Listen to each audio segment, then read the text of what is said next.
Hey there everybody, it's Mark Crilley. I'm back with another How to Draw video. Today we're going to be learning how to draw a bird. This is one of the animals that I really have not covered before, unless you count an old video where I tried to finger paint a bird. That was quite some time ago. But today we're going to be drawing a bird, and I've put a box here that's about 4 inches on all sides. That works out to around almost exactly 10 centimeters on all sides, and then just sort of divided it across the center. And this is going to help us for placing some of the lines to get us going. Let's begin by drawing the basic shape of the body of the bird. It's going to be sort of perched on a branch. And I'm just going to begin with a sort of gently curving line. This is going to be for the back, sort of running along the spine of the bird. And then over here we're going to get the other side of that, and the whole thing is going to sort of taper towards the tail area. The taillar region, as we ornithologists refer to it. This basic shape of the body, it actually gets quite a bit wider, it seems to me, toward the front, and then tapers off rather dramatically as you head towards the tail. And we're going to kind of draw two things at once here, because the head of this bird, which is going to be kind of like an ordinary sparrow, I thought I'd choose a fairly common bird so that we can sort of see that even ordinary birds can be quite beautiful. I didn't have to choose some sort of exotic bird, and I am doing this in black and white, which I think lends itself well to drawing a sparrow.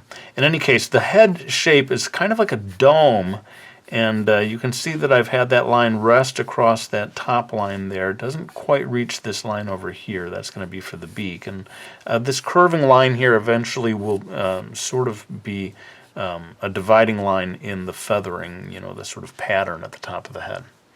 Once we've got this in place, though, let's go ahead and add the beak, which, if you follow along from the top of the head, comes down like so, and is going to be placed, as I said, so that the tip of it hits that line right there.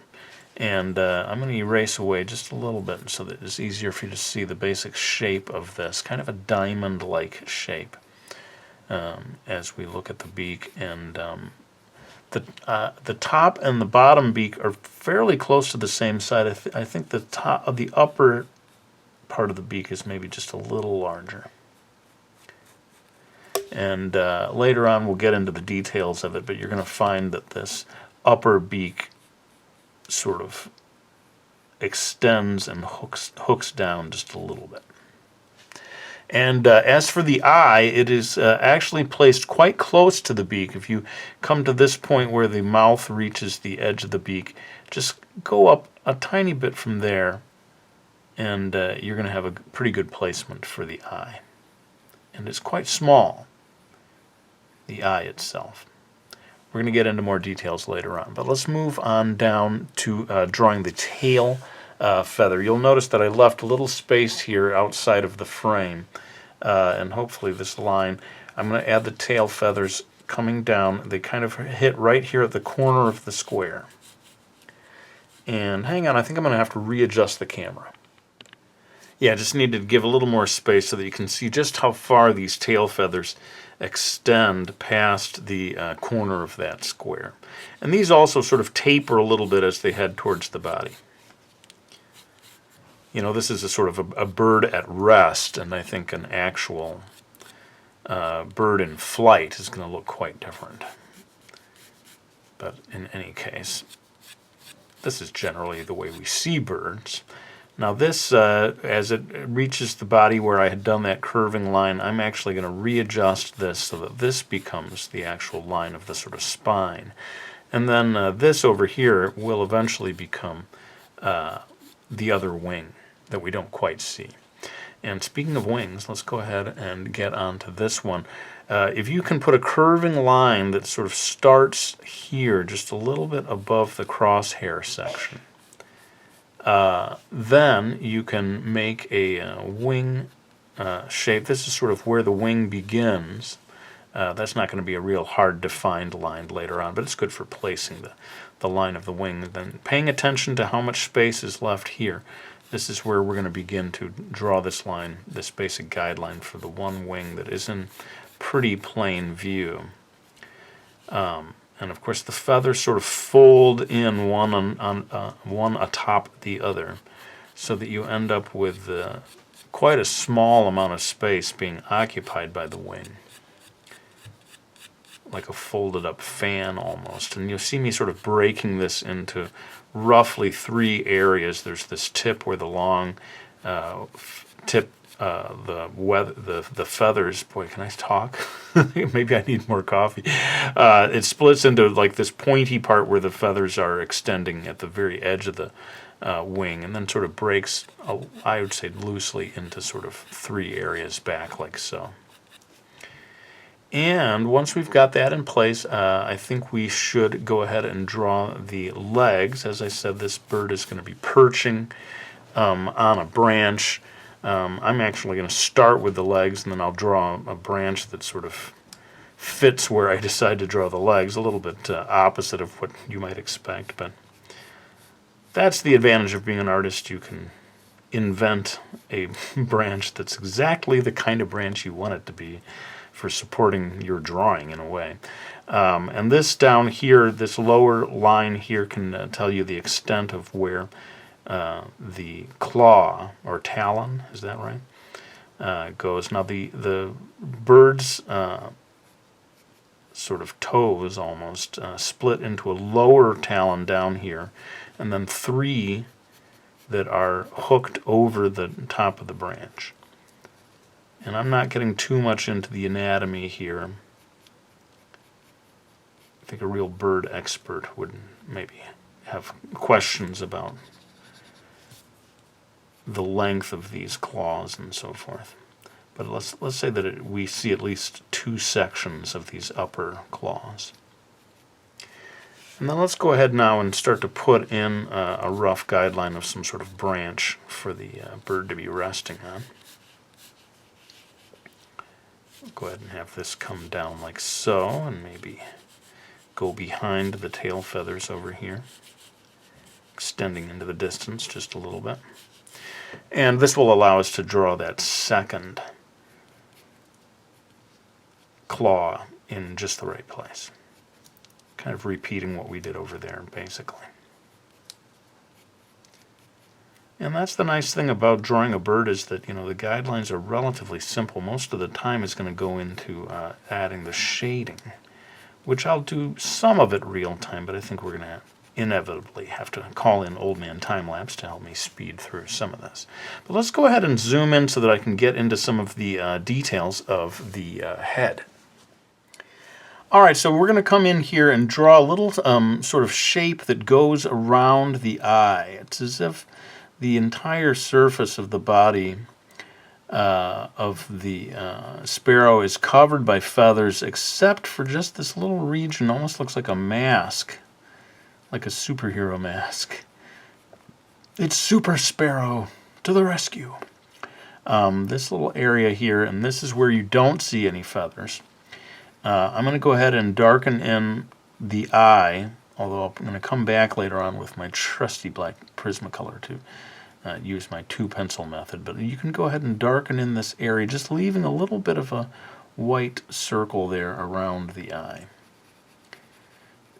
And like I said, it does sort of look almost like he's wearing a mask, but actually this seems more like the skin, you know, the surface beneath all the feathering. And yeah, as I said, this area here, the upper beak, sort of curves just over, like he's got like an overbite that's hooking down on top, probably very helpful for cracking open nuts and seeds and different stuff like that. And I'm not going to get too much into the shading at this point, but let's go ahead and give you the basics of what the shading will eventually be. I'm putting in a secondary line here that is mainly for the coloring. And I'm going to go ahead and put down like a base layer of coloring here to show you where some of the darker areas are going to be. Now notice that I've put my pencil quite low to the page. That's to expose more of the tip of the pencil lead so as to not produce lines, but rather to just produce a bit of tone. And one thing to pay attention to, this is just, from study of photographs, that there's a little white area just above and behind the eye that is going to remain white. And also below this mask area is also going to remain fairly unshaded. The rest of this is all going to get a fair amount of, sort of like a gray base tone to it. But what we're eventually going to get into in terms of the shading is paying attention to the direction of the feathers. I mean, it almost looks like fur, because if these are feathers, they're very tiny at this stage. But notice the direction that I'm making these lines go in. It's almost like a human whose hairstyle goes up and back, like it's slicked back or something. All of these sort of hair-like feathers are pointing in this direction. And I think when we get into the more detailed shading, that's going to be the key, is to understand the sort of direction of all these lines. If you can be sort of disciplined in that way and make sure that you've worked out your directional pattern, that's going to help you to do some really nice shading later on. As it comes down here below the eye, almost like the hands of a clock, the line direction begins to sweep around and start to point down. And there's an area beneath the lower beak that gets quite dark. Again, we'll be refining all of this in shading, but it does sort of create a little bit of the silhouette. You can almost see, as I said, the sort of fur-like feathering creates a... you can see the lines of it against the sky or whatever's behind the bird. And leaving this gap here, we can start to maybe get into some of the darker areas at the top of the wing, just above the wing. Now, I'm pretty sure that different varieties of birds, it's got to be the case that different varieties of birds are going to have different patterns. But as I looked at photos and compared them, at least for common-looking sparrows that I saw a fair number of these sort of, I guess I would call them vertical. They're not going side to side. They're going from the head, heading toward the tail. And I saw at least 2, 3, 4 of these sort of darker areas right up here near the, I guess you'd call it the neck, the necular region. Why does everything have to be a region? This directional thing becomes, I would think, even easier at this stage, because it's very, it's just as you would imagine in a way. The lines are going to follow right along the body and curve along with the body to help suggest that shape. Now, this line that I put here quite harshly as a guideline, we can erase that away.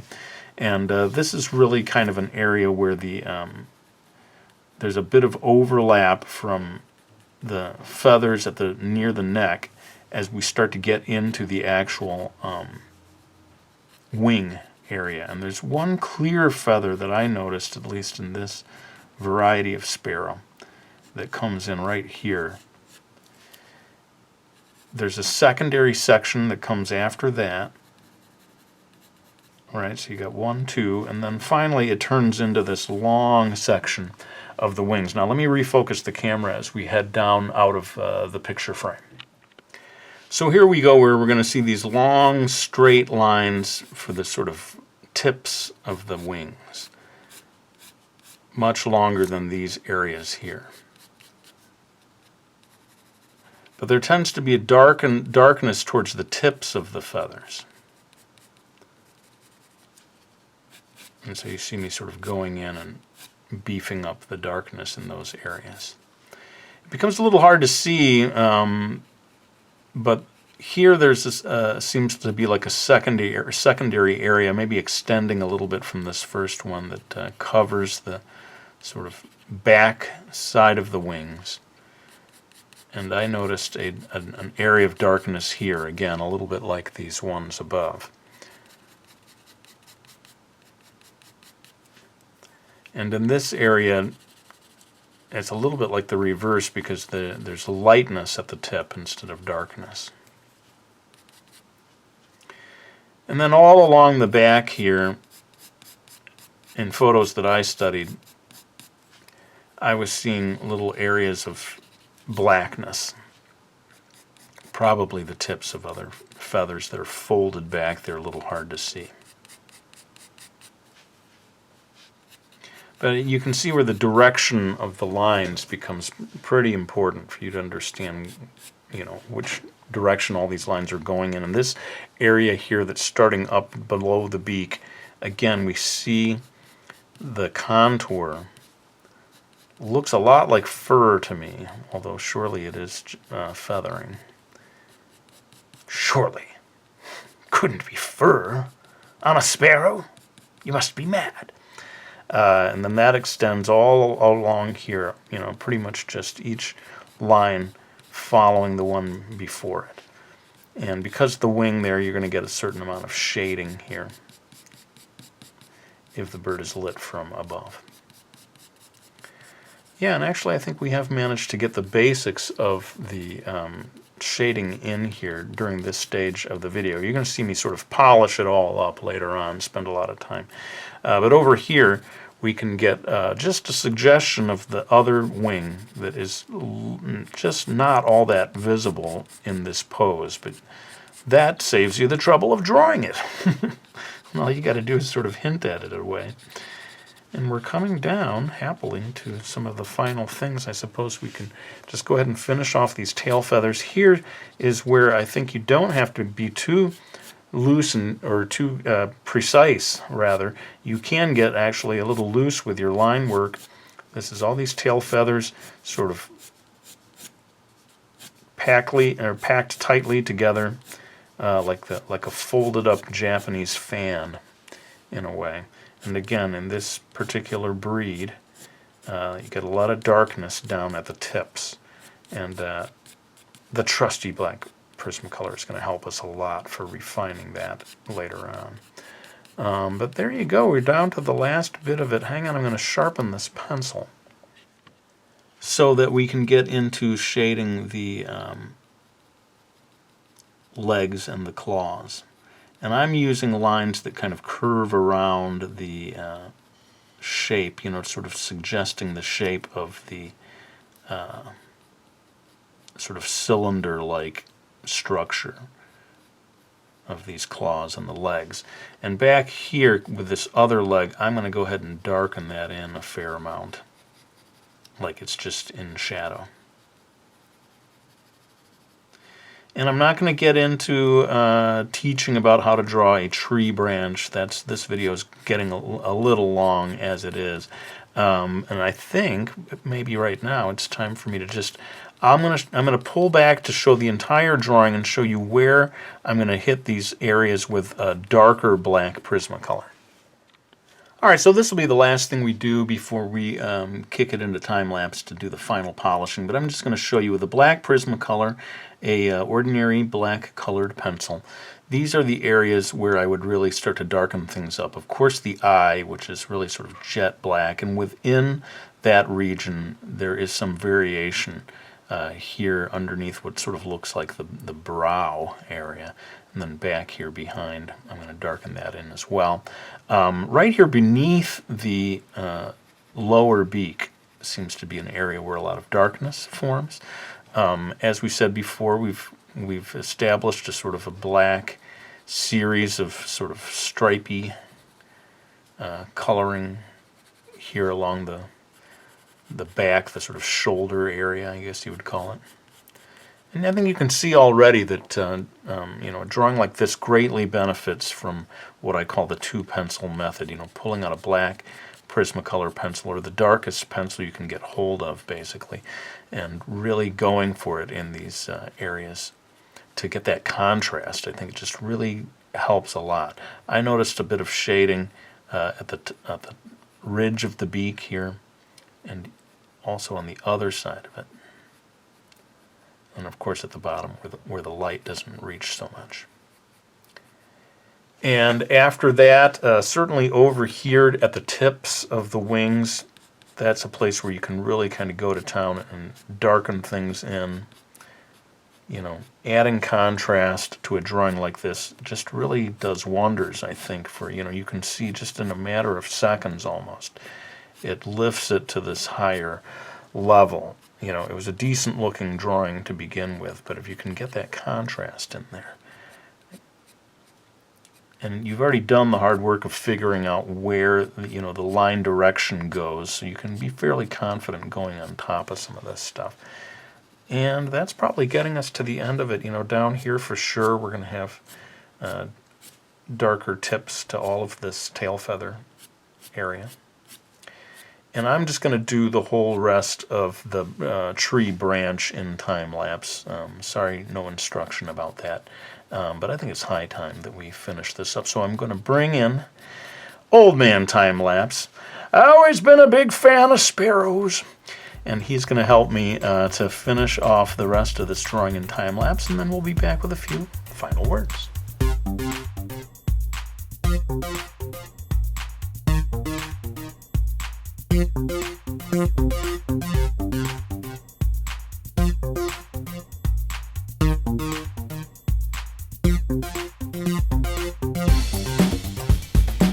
All right, well, there you have the finished drawing. You know, I talked about the importance of the contrast, but I think these sort of mid-range areas are also quite important.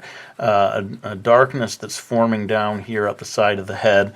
And, you know, the more time you put into sort of gradually building up these sort of grays that form between the extreme blacks and whites, that's how you're really going to get a beautiful finished drawing. And I do hope that many of you will try following along with this. You know, this is just one among many how to draw animals videos that I've done. I'm going to put a link to the complete playlist where you can learn how to draw all kinds of animals following similar methods that you saw in this video. But I do want to take a moment to say thank you to anyone who has chosen to support me by getting any of my books, like my very latest one, The Ultimate Book of Drawing Hands. This just came out a couple of weeks back, hearing great things from people who are checking that one out. The two-pencil method, this one certainly has got a whole section devoted to animals, as you can see, my corgi, Joy, right there on the cover, and the drawing lesson, a graphic novel that teaches you how to draw. I am so, so grateful to any of you who decide to help me out by ordering any of those books, but I think it's time for me to lay down this pencil. I want to thank you all for watching this video. I really hope you enjoyed it, and I'll be back with another one real soon.